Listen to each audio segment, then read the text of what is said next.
అందుకే ఈరోజు మా అధికారులకు మా సీతక్క అక్క ఎన్ని పెన్షన్లు ఇచ్చినా ఎన్ని ఇండ్లు ఇచ్చినా ఎన్ని షాది ముబారకులు ఇచ్చినా కొత్త వాళ్ళు వస్తూనే ఉంటారు, కొత్తగా అడిగే వాళ్ళు ఉంటారు. కానీ మంచి భోజనం పెడితే ఆరోగ్యవంతమైన పిల్లల్ని తయారు చేస్తే తెలంగాణ సమాజాన్ని మనం నిర్మించవచ్చు, మంచి విద్యను అందిస్తే ప్రయోజకులైన దేశ పౌరులను తీర్చిదిద్దొచ్చు. అందుకే ఇవాళ ఇది మన బాధ్యతగా తీసుకుందాం. ఇప్పటికిప్పుడు వాళ్ళకు ఓటు లేదు, వాళ్ళు ఓటు వేయరు. ప్రభుత్వం ఎప్పుడు కూడా ఏం ఆలోచన చేస్తుంది, ఓటు ఎవరు ఇస్తారో వాళ్ళకే పథకాలు అంటారు. కానీ ఈసారి నేను అట్లా ఆలోచన చేయలే.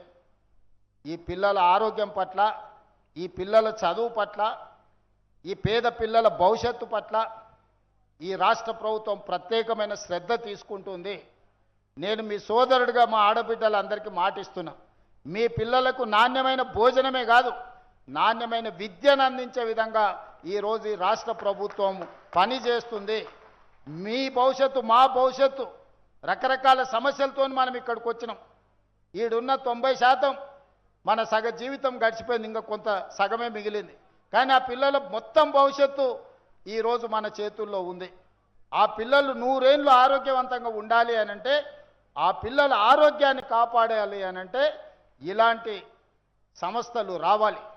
నాణ్యమైన భోజనం, నాణ్యమైన ఫుడ్ వాళ్ళకు అందించాలి. దానికోసం ప్రభుత్వం వైపు నుంచి అన్ని రకాలుగా సహకారం అందిస్తాము. అధికారులకు కూడా నేను స్పష్టంగా సూచన చేస్తున్నా, క్వాలిటీలో కాంప్రమైజ్ కాకండి, క్వాలిటీని ఇంప్రూవ్ చేయండి. ఇంకా మీకు అదనంగా ఇంకేమైనా ప్రభుత్వం వైపు నుంచి మద్దతు కావాలన్నా రాష్ట్ర ప్రభుత్వం మీకు అండగా నిలబడుతుంది. ఆ పిల్లల భవిష్యత్తే తెలంగాణ రాష్ట్రం యొక్క భవిష్యత్తు. ఆడబిడ్డలు ఆనందంగా ఉంటే ఆ కుటుంబానికి ఇంకా 1 గంట ఎక్కువ సమయం కష్టపడి ఆ కుటుంబం కోసం పనిచేస్తారు. కాబట్టి వీళ్ళందరినీ కూడా ఒక మంచి మనసుతో మనం ఆదుకొని ఈ ప్రభుత్వం వాళ్ళని కాపాడుకోవాల్సిన బాధ్యత మన మీద ఉన్నది. తప్పకుండా చేద్దాం. అదేవిధంగా ఉప్పల్ శాసనసభ నియోజకవర్గం 2019 పార్లమెంట్ ఎన్నికల్లో 10,000 పైగా మెజారిటీ ఇక్కడ నుంచి మీరు అందించినరు. నేను సరిగ్గా 10,639 ఓట్లతోటి పార్లమెంట్ సభ్యుడిగా గెలిచిన. ఆ రోజు పార్లమెంట్ సభ్యుడిగా మీరు ఆశించినంతగా నేను ఆ రోజు పని చేయకపోయినా, ఈనాడు తెలంగాణ రాష్ట్ర ముఖ్యమంత్రిగా ఉప్పల్ శాసనసభ నియోజకవర్గ అభివృద్ధికి అవసరమైన నిధులను తప్పకుండా కేటాయిస్తా. రాజకీయాలకు అతీతంగా ఉప్పల్ శాసనసభ నియోజకవర్గాన్ని అభివృద్ధి చేసే బాధ్యత నేను తీసుకుంటా. ఆనాడు 2019 నుంచి 24 వరకు నేను పార్లమెంటు సభ్యుడిగా ఉన్నా.